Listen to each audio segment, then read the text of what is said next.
Vida Pública. Bem-vindos à Vida Pública, realizado pela Fundação Baldino do Amaral, TV Jornal Cruzeiro do Sul e TV Com.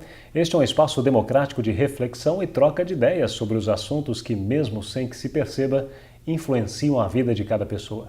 Nossos projetos de vida, nossas esperanças, tudo aquilo que sonhamos para nós, para a nossa cidade e nosso país, passa pela esfera da vida pública.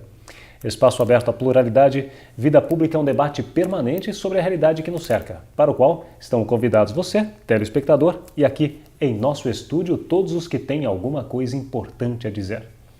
E a palavra hoje está com o presidente do Sindicato dos Trabalhadores da Saúde de Sorocaba e região, conhecido como SINSAúde, Milton Sanches. Nascido em Sorocaba no dia 28 de julho de 1952, Milton Carlos Sanches é casado com Marlene Sobral e pai de Milton, Marcos e Marcos. Milton Sanches atuou no segmento de enfermagem por 20 anos no Hospital Santa Lucinda, vinculado à PUC, a Pontifícia Universidade Católica em Sorocaba. É o presidente e um dos fundadores do SINSAúde, que surgiu em 13 de outubro de 1993. É também coordenador da regional da CTB, a Central dos Trabalhadores e Trabalhadoras do Brasil, e diretor de saúde do trabalho no estado de São Paulo pela CTB. Milton, seja muito bem-vindo ao Vida Pública de hoje. Obrigado. E vamos começar aqui já esse bate-papo. Milton, que é um sorocabano, presidente de uma categoria importante, né? Até porque, né, Milton? Saúde todo mundo precisa, né? É verdade. Saúde, ela está em todos os momentos da nossa vida. E você, nascido em Sorocaba, foi um quase advogado, né? Você tentou fazer direito, é isso? Isso, é exatamente por essa dedicação exclusiva à vida pública, à saúde, que eu deixei um pouquinho a minha vida de lado, mas como a gente estava conversando antes do programa, não me arrependo de nada que eu fiz e acho que contribuí um pouquinho para a melhoria da saúde na cidade. Era dedicação total, né? Sim. Você de manhã, depois como que era essa rotina? Quando eu fui juiz do trabalho, juiz classista do trabalho, na parte da manhã eu ia para o sindicato, na parte da tarde, até às 5 da tarde, eu era juiz classista do trabalho, e à noite eu voltava de novo para o sindicato. Então eu nunca deixei a minha categoria de lado em nenhum momento, eu estive sempre presente, ao contrário de outras categorias que, ao ser juízes classistas do trabalho, acabavam abandonando a sua categoria, a sua função e se dedicando mais à sua vida pessoal. Eu me dediquei exclusivamente à minha categoria, são os trabalhadores da saúde. Quando você começou a atuar como funcionário na área da saúde? Foi lá, já faz tempo. Foi em 74, comecei... tem toda uma história que aliás, é um orgulho, né? Minha carteira profissional é um orgulho. Eu entrei como servente, eu até brinco, catando lixo de todo o hospital, e lá foi minha carreira. Eu comecei lá como atendente, como auxiliar de limpeza, fiz o curso na época de atendente de enfermagem, trabalhei no escritório, ajudante de eletricista, sempre na mesma empresa, que é ligada à PUC São Paulo, e até hoje sou funcionário dela. E lá eu galguei os degraus necessários para a minha sobrevivência. A saúde mudou muito de lá para cá? Mudou bastante, mas se você imaginar que na época que eu trabalhava no pronto-socorro municipal, a cidade tinha lá seus 250 mil habitantes na época, mas você tinha um único pronto-socorro que era o do Hospital Santa Lucinda. E você conseguia, então, proporcionalmente ao tamanho, é mais ou menos hoje que seria a Santa Casa para a população de Sorocaba. Proporcionalmente, a gente conseguia acomodar a população de Sorocaba e da cidade vizinha. Hoje nós temos mais recursos tecnológicos, nós não tínhamos antigamente, mas antigamente a gente conseguia respirar um pouquinho melhor. O Hospital Santa Lucinda ele é conhecido também como um hospital referência na questão da maternidade. Continua assim? Sim, continua. Ele é um grande parceiro da prefeitura, né? Então, ele, dentro é um hospital filantrópico, como a Santa Casa, como é o Hospital Evangélico e como é o Hospital GEPAS. Ele é um grande parceiro, ele é uma referência em maternidade, tem lá a UTI neonatal, Santa Lucina sempre foi e acredito que vai continuar sendo um grande parceiro da Prefeitura e da população de Sorocaba. É diferente, Milton, um hospital vinculado a uma faculdade de medicina? É diferente a atuação desse hospital comparando-se com outros que não têm este vínculo? Este vínculo direto, inclusive. Ele tem os dois lados. Inclusive, por exemplo, o Hospital Santa Lucina, por ser um hospital universitário, ele tem um grau a mais no recebimento das verbas, mas não é por isso que conta. Eu me lembro que na época que nós tínhamos o pronto-socorro dentro do Hospital Santa Lucina, nós éramos beneficiados, a população era beneficiada pelo próprio Hospital Escola, que tinha lá tem ainda, né, sua residência médica, mas naquela época era intrinsecamente ligado ao pronto-socorro municipal, porque eles faziam o atendimento dentro do próprio pronto-socorro. Então há uma grande diferença. Eles têm, a PUC, por exemplo, ela tem um know-how, tem a faculdade de medicina, tem os seus professores, seus alunos, e isso ajuda muito um hospital a dar um atendimento melhorado para a população. Nos últimos anos, Milton, fala-se muito na questão do humanismo no atendimento na área da saúde. Esta questão da humanidade que faltaria em muitos profissionais da área da saúde. Não digo em todos, é claro, mas em muitos as pessoas ainda reclamam desta questão e hoje não só a Faculdade de Medicina, mas como outros segmentos da área da saúde gastam muita energia ou gastam as suas energias justamente na formação e na preparação desses profissionais.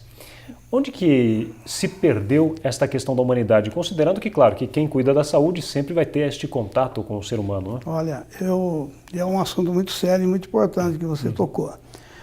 Porque o trabalhador da saúde, e eu isso vivo falando sempre, e acho que, espero que não morra falando isso. Tomara que não. O trabalhador da saúde, eu considero, e sem bairrismo nenhum, categoria mais importante que tem aqui na face da terra, porque ele cuida de todos os outros trabalhadores, ele cuida do médico, do advogado, do lixeiro, do metalúrgico, e ele não tem a sua função, a sua profissão reconhecida. Ele não tem um piso nacional, ele não tem...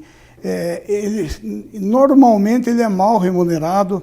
Até para citar um exemplo da época que eu comecei a trabalhar no Hospital Santa Lucina, um ano depois, eu trabalhava em três empregos de 12 horas diárias, 12 horas seguidas, 12, 12, 12. Então você ficava 36 horas trabalhando para você ter condições de sobreviver. E a questão não mudou muito, não. Hoje o trabalhador da saúde, ele tem que trabalhar no mínimo em 2 empregos para ele ter uma vida meio que decente, dar uma vida decente para os seus familiares. E a humanização no atendimento para a população teria que necessariamente passar para a humanização do trabalhador. E isso eles não conseguiram fazer ainda, não encontraram uma forma, porque ela passa por um monte de problema que tem que ser solucionado. Horário, carga horária. Nós estamos há 15 anos brigando, por exemplo, na enfermagem, para que tenha as 30 horas para o trabalhador de saúde. Nós estamos brigando também, quase que no mesmo tempo, por um piso nacional. Todo mundo tem o piso nacional. A maioria das categorias importantes tem piso nacional. Categoria da saúde, não. Então ela fica refém de uma saúde que é mal remunerada pelo próprio SUS, que é um grande programa de saúde, mas ele remunera mal os seus parceiros e, por conseguinte, os parceiros pagam mal os trabalhadores. E aí é aquela roda, você não consegue humanizar o trabalhador para que ele possa humanizar o atendimento à população. Mesmo assim, o trabalhador da saúde, eu acho que ele é um herói, porque você procura um atendimento em um hospital naquele momento, porque ele não é só uma enfermeira, um auxiliar, um técnico que vai aplicar uma injeção. Ele é um amigo, é um conselheiro, ele conversa, ele absorve aquela situação, aquele problema do paciente naquele momento. Ele é o primeiro, é a pessoa que convive com o paciente. Então, a humanização passa por tudo isso. E aí nós não conseguimos atingir esse nível de capacidade, os empresários da saúde, principalmente os governos, não entenderam a importância do trabalhador da saúde na sociedade. E olha que são tão importantes quanto necessários, né? São essenciais para você manter a saúde de todo mundo, inclusive dos próprios governantes, né? Exatamente. Nós temos uma vez por ano uma homenagem ao trabalhador da saúde, que é uma coisa meio que é meio contrastante, né? A gente faz uma festa para falar com os trabalhadores, e aí eu lembro na minha fala, eu nunca esqueço de dizer o seguinte, que o trabalhador da saúde é lembrado como o anjo de branco, como aquela pessoa que está até acudindo na hora, no momento que você está com uma cólica renal, que você sofreu um acidente, que você... isso eu falo olhando para os políticos. Os políticos lembram muito da enfermeira, do auxiliar, do técnico, quando ele tem essa cólica renal, essa dor de barriga e corre num hospital. Passado isso, ele não lembra mais daquele profissional. Ele volta a lembrar no momento que ele tiver um episódio que ele ou algum familiar estará precisando de novo daquele profissional de saúde. Mas será que ele sabe quanto aquele profissional de saúde ganha? Como ele é remunerado? O tempo que ele precisa que ele está trabalhando dentro do hospital? Por exemplo, 12 horas dentro de um hospital. Não deveria ser assim. Deveria ser às 30 horas. Seria um número exato, mas ela teria que vir também com o piso nacional da enfermagem, porque senão uma coisa não vai resolver sem a outra. Porque daí, se ele fazer 30 horas e continuar recebendo o mesmo salário que ele recebe, ou talvez até menos, ele vai procurar outros serviços para poder compensar aquele horário. Então, as duas coisas teriam que vir junto, o piso nacional e as 30 horas. A CTB vem trabalhando isso junto ao governo federal também? Sim, nós temos um grupo de trabalho da CTV voltado especificamente para a luta das 30 horas. Nós tivemos 2 episódios aí, em 10 anos, aproximadamente, a gente conseguiu que entrasse na pauta de votação, mas infelizmente, no dia da votação, o Congresso foi esvaziado por forças estranhas e nós não tivemos a oportunidade de ter votado essa matéria importante, que era das 30 horas. E aí ela entrou na fila de novo. Parece que agora, dia 25, vai ter uma nova votação. Mas tememos, e a gente não sonha muito não, e temos a mesma preocupação, que no dia o Congresso se esvazie e não vote a matéria. Dia 25, que você se refere a julho, Sim, né? Isso, Júlio. Tá, o programa aqui é gravado, a gente deve estar passando o programa no começo de agosto, então se tiver acontecido, com certeza a gente está trazendo essas informações também para os jornais. Com certeza. Você, Milton, faz parte também dos conselhos municipais, o Conselho Municipal aqui da Saúde em Sorocaba. Como você vem acompanhando todo esse processo na área da saúde, a partir de agora também, a partir de 2013 para cá e até o momento em que a própria Prefeitura assumiu os compromissos da Santa Casa de Sorocaba? Pois é, Santa Casa de Sorocaba ela foi um episódio muito importante que aconteceu aqui em Sorocaba. A política de saúde do município mudou a partir daquela greve dos trabalhadores. Quando nós fizemos a greve na Santa Casa, foi por absoluta ausência de respaldo para aqueles trabalhadores, seja em termos de condições de trabalho, seja em termos de salário. O salário estava atrasando constantemente, até que houve um momento que explodiu aquela bola que estava prontinha, aquela bomba relógio. E com a greve dos trabalhadores, nós fomos imediatamente, no primeiro dia de greve, fomos chamados na prefeitura para conversar com toda a cúpula da prefeitura, com o prefeito Panunzio, com o secretário Armando Raggio, e eu disse, né, e ele nos disse que iria, de alguma forma, intervir para melhorar a condição do atendimento da Santa Casa. E eu disse naquele momento para ele que o mais importante para nós era as condições de trabalho dos nossos trabalhadores, que são na época, eram 1.080 trabalhadores, e, em consequência disso, o atendimento para a população. Com a intervenção, né, que foi uma requisição do prédio, que não é o modelo ideal, porque a prefeitura fica com as duas mãos amarradas e compromete, inclusive, o trabalhador, porque ela não pode nem demitir e ela não pode demitir nem admitir trabalhadores. Mas eu disse naquele momento que se aquilo fosse o melhor para os trabalhadores e para a população, o sindicato ia abraçar a causa. E foi o que aconteceu, foi um fato inédito na cidade. Quem esperava que uma Santa Casa de mais de 200 anos tivesse essa intervenção política da prefeitura naquele momento? Eu acho que a partir daquele momento alguma coisa mudou na Santa Casa, mas ela está, o sistema, o modelo está saturado. Ela precisa ser mudado. Ele precisa, a qualquer momento, ele precisa ser resolvido, porque, por exemplo, nós tivemos mais uma paralisação de um dia, porque uma dos trabalhadores foi, eu vou usar uma palavra aqui que acho que não está no dicionário, desrequisitado, porque eles requisitavam os trabalhadores e quando eles desrequisitam, aquele trabalhador ele fica sem ser demitido, ele fica sem receber os seus salários, ele não sabe o que ele é, porque ele vai para a Santa Casa manda ele de volta para a prefeitura que acabou de desrequisitar aquele serviço daquele trabalhador. Então o modelo não é ideal, tem que ser mudado através de uma intervenção, devolver para a prefeitura, para a Santa Casa, alguma coisa tem que...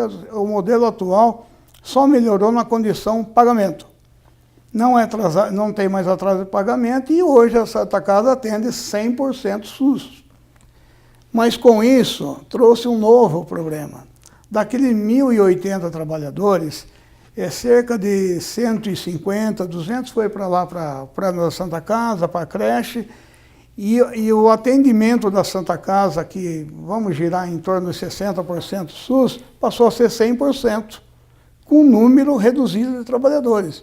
Então, para a população está interessante. Você consegue mais leito, mais atendimento, 100% SUS, mas precisamos urgentemente. Hoje há um déficit de cerca de 40 a 50 auxiliares e técnicos de enfermagem. E esses cargos precisam ser repostos. E a prefeitura não pode fazer isso, por função do decreto, que é apenas uma requisição dos trabalhadores que estavam lá e do prédio. Portanto, por isso que precisa logo uma definição. Uma definição. Muda o decreto, entra logo com uma intervenção, ou devolve para a Santa Casa, alguma coisa tem que acontecer. Porque a Santa Casa, a Irmandade, ela pode admitir, pode comprar, pode vender, pode fazer o que quiser, porque a Santa Casa é da Irmandade, não é da Prefeitura. No modelo que está, a Prefeitura apenas é como se ela entrasse lá como um administrador. Mas um administrador que não pode muito, ela tem as suas...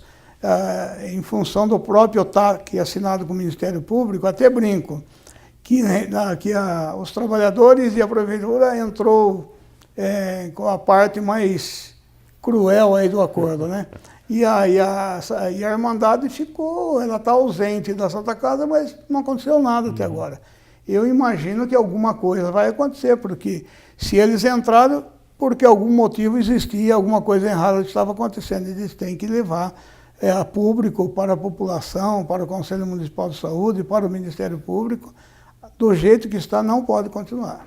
Para a população, o sistema funciona? Funciona dessa forma que eu falei para você. Por exemplo, quando nós fizemos essa paralisação, se imagina que na Santa Casa tinha uma cozinheira, em algum momento 2 cozinheiras, 5 pessoas, 10 pessoas em um plantão para limpar a Santa Casa inteira. Então, veja, não adianta eu encher de vaga a Santa Casa e não ter profissionais para cuidar daqueles pacientes. Então, o que eu falei já para o secretário municipal de saúde, eu falei para o próprio prefeito Panunzio, que tá bom, eu acho que ele interveio no momento certo, ele requisitou no momento certo, mas não pode continuar por muito tempo, não. Tem que ter uma razão, alguma forma de mudar. Ou muda o decreto por uma intervenção, chama uma organização social para tocar aquele hospital, como hoje está acontecendo no Hospital Veracruz, ou devolve para a Irmandade. Milton, quando você sentiu a necessidade, você e um grupo sentiu a necessidade de criar um sindicato representando essa categoria? Foi naquela época mesmo que eu falei para você que eu trabalhava comecei a trabalhar em 3 hospitais. E um dia aconteceu um episódio num hospital, um hospital psiquiátrico, inclusive, lá em Salto Pirapora, que eu trabalhava lá, e eu fui até o sindicato para reclamar. E quando eu tive a maior decepção da minha vida, quando eu disse que eu não estava contente com um determinado fato que estava acontecendo no hospital, o diretor, que vinha uma vez por mês de São Paulo, que era uma subsede aqui, disse para mim o seguinte: olha, é melhor você ficar quieto, que não se pode ser demitido. Eu saí de lá cabisbaixo, disposto a pegar minha carteirinha e rasgar, mas quando eu estava chegando na minha casa, eu decidi, eu falei, não, eu vou mudar esse contexto. Eu era dirigente da Associação dos Funcionários da PUC, e através do Santa Lucinda eu consegui construir algo que nenhum trabalhador da saúde tinha. Nós ficamos por cerca de 10 anos com estabilidade no emprego, nós ficamos com... do pior salário da região ao melhor salário do estado de São Paulo. E isso chamou a atenção do Sindicato de São Paulo, que ele começou a perder terreno, e me chamou para conversar. Eu acabei, depois de conversar com alguns amigos da associação, eu entrei para a chapa do sindicato, e a partir dali eu resolvi construir o nosso sindicato. Abri mão de um monte de coisa para trazer o sindicato para Sorocaba. Hoje, Sorocaba tem a nossa sede, que hoje é sede própria, graças a Deus ela tem um atendimento diferenciado para o associado, e temos 8 subsedes do estado de São Paulo. Você imagine que antes não tinha nada disso. São Paulo vinha arrecadar dinheiro de Sorocaba e das 60 cidades, e atendimento nenhum para o trabalhador de saúde. Ali eu vi a necessidade de se criar um sindicato. Como eu disse, como eu era diretor de São Paulo, e quando eu resolvi criar o sindicato, eu abri mão de muita coisa, inclusive financeiramente. Mas como você me perguntou no começo, você se arrepende? Eu falei, não, de nada do que eu fiz eu me arrependo. Se hoje acabar tudo, a gente partir por uma outra, ou resolver se aposentar, deixamos uma cimentinha, está lá, para que o trabalhador da saúde siga o seu caminho agora com pernas, com vida própria. O sindicato representa quantos profissionais da área? Olha, hoje é cerca de 25 mil trabalhadores, né, em Sorocaba e região. E são de quais áreas? São enfermeiros? Todos os trabalhadores, menos o médico e a enfermeira, a antiga enfermeira padrão, mas o auxiliar, o técnico, a limpeza, cozinha, escritório, todos são representados pelo nosso sindicato. Ou seja, a grande maioria, né?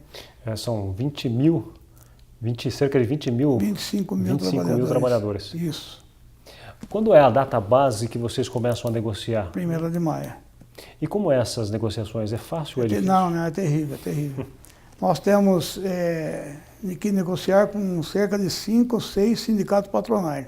Sindosfil, que é da Santa Casa, Sindosp, que é dos hospitais, Simpavete, que é das clínicas veterinárias, e por aí, Sindosfil de Presidente Prudente, Sindosfil de Santos. É terrível. Normalmente eu fecho os acordos coletivos direto com a empresa, porque aí eu consigo algo a mais para o trabalhador. Exemplo, Santa Casa de Sorocaba, GEPAS, Santa Casa de São Roque, Santa Casa de Tatuí. Quando a inflação deu 5,82, eu consegui 8%. Então, é uma conquista sem greve, sem grandes acontecimentos, nós conseguimos negociando um acordo bom para a categoria. E as condições de trabalho são adequadas? Não, não são. Em nenhum lugar a condição é adequada. Primeiro, para a condição de trabalho ser adequada, você tem que ter profissionais em número suficiente.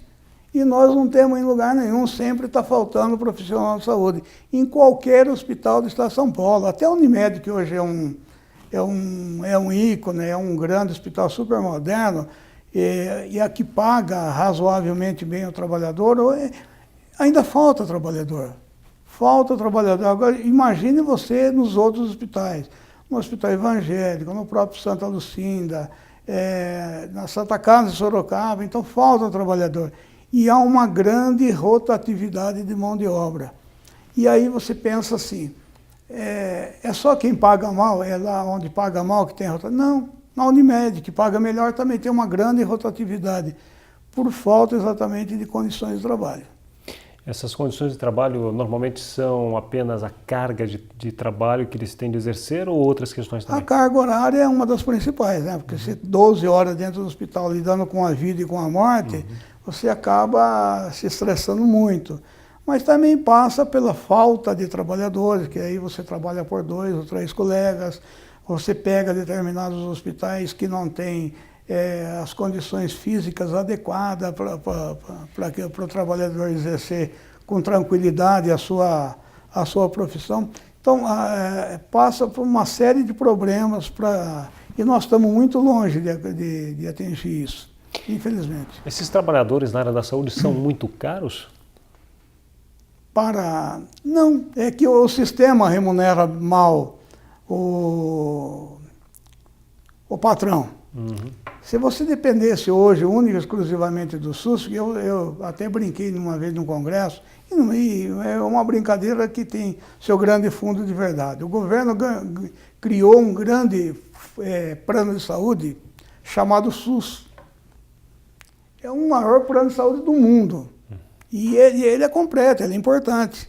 Só que assim, ele deixou 60% do custo desse plano para as entidades filantrópicas tocar e pagar. Então hoje, quem é que toca o SUS no país? São as Santas Casas, são os hospitais universitários, só que eles são muito mal remunerados, são pessimamente remunerados. E isso reflete na hora do trabalhador negociar o seu salário. É diferente de uma Unimed, você pega um hospital tipo Samaritano, hoje o evangélico, que trabalha mais com o modelo, que trabalha com convênios e particular. Mas quem trabalha parte ou exclusivamente para o SUS, ele tem problemas no final do mês para fechar o caixa. E aí reflete em cima do trabalhador. Qual é a grande dificuldade? É falta de dinheiro para melhorar a remuneração? Não, é falta de vontade política mesmo. Eu acho que a saúde deveria ser encarada com mais seriedade. Infelizmente, saúde significa votos em época de eleições. Então parece que não é interesse para ninguém resolver o problema da saúde no Brasil como um todo. Sorocaba, a gente reclama, você vê constantemente paralisações nos atendimentos de Sorocaba, mas agora você sai um pouquinho de Sorocaba, é pior. Aonde você vai, você encontra tristeza, choro, morte. Então, eles não olham com carinho. É a mesma coisa, eu comparo a saúde no Brasil com a falta de água no norte e nordeste. É a mesma coisa. A água dá voto, a água dá Ibope, nas épocas interessantes. E a saúde é a mesma coisa. Milton, muitos governantes municipais afirmam que o governo federal tem empurrado cada vez mais a responsabilidade para os municípios na questão não só da educação, mas principalmente da saúde. Sobre aquele discurso de que o cidadão mora na cidade, de fato o governo federal está ausente com relação a isso? Não, ele está ausente, porque você lembra da polêmica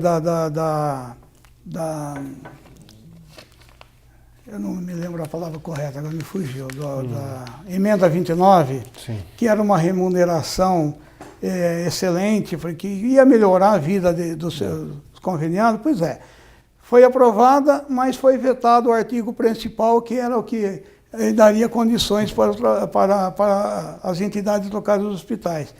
Sim, todo mundo tem um pouco de culpa nessa parcela aí, mas principalmente a esfera federal, que joga a responsabilidade para os municípios. Não é só para Sorocaba, não. É para o município governado pelo PSDB, pelo próprio município governado pelo PT, pelo PTB. Não tem, é igual para todo mundo. Então, eles são mal remunerados. Então, ele joga a responsabilidade, sim, para os municípios. O que acaba acarretando um maior investimento nos municípios, que nem sempre tem condições. Exatamente. Para bancar todo o sistema de saúde, que é bastante complexo e caro. Sorocaba, por exemplo, não tem o número exato aqui, mas ela quase que dobra o investimento que constitucionalmente ele teria que investir na saúde. É uma batalha grande ainda que o sindicato, se não existisse, seria, acho que, mais difícil ainda, não? Sim. Eu brinco, né? É ruim às vezes com ele, mas muito pior sem o sindicato, que tem condições de olhar um pouquinho acima para cuidar do trabalhador. Muito bem. Milton, quero agradecer muito a sua participação no Vida Pública de hoje. Eu é que agradeço a oportunidade para falar um pouquinho para o trabalhador da saúde e dizer para o trabalhador e para a população. Não perca esperança, não. Apesar de tudo que eu falei aqui, eu estou aqui há 30 anos brigando para melhorar e vou continuar. Os que vierem depois de mim vai fazer a mesma coisa e eu espero que um dia a gente chegue em uma condição melhor na saúde para o trabalhador e para a população.